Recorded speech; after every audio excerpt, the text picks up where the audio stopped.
A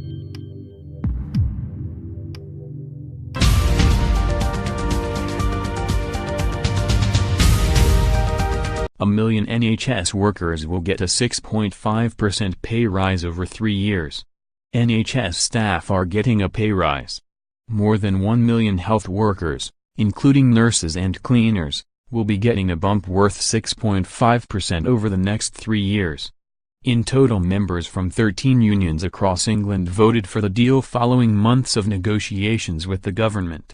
Other staff in line for a pay increase include security guards, physiotherapists, emergency call handlers, paramedics, midwives and radiographers.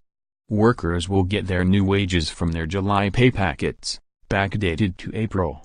More, ants using chemical weapon to fight back against parasites that turn them into zombies. Health and Social Care Secretary Jeremy Hunt said, "This is an incredibly well-deserved pay rise for staff who have never worked harder." Salaries will increase from between 6.5% and 29%, with some of the biggest increases for the lowest paid. "I hope this will also go some way to helping us recruit and retain more brilliant staff in our NHS. But not everyone agreed, with the GMB being the only union to reject the offer. Officials from the union will meet next week to figure out what they do next. More, dogs eating watermelon is the new social media trend we never knew we needed. Unison's head of health Sarah Gordon was pleased the deal was made but said there was still much more to do.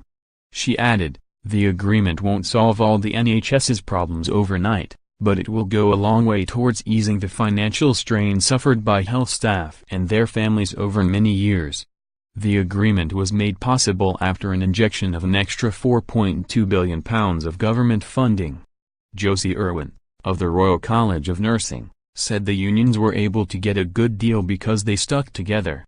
She said, "By standing together, the NHS unions were able to reject all unpalatable demands to cut annual leave or unsocial hours payments and get the best possible deal from a government still committed to austerity."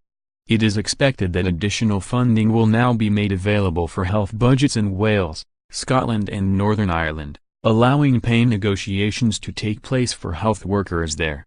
More, a woman cured from cancer after being given 3 months to live won't stop adding to her bucket list. More, boy, 5, suffers first-degree burns despite wearing Factor 50 sunscreen.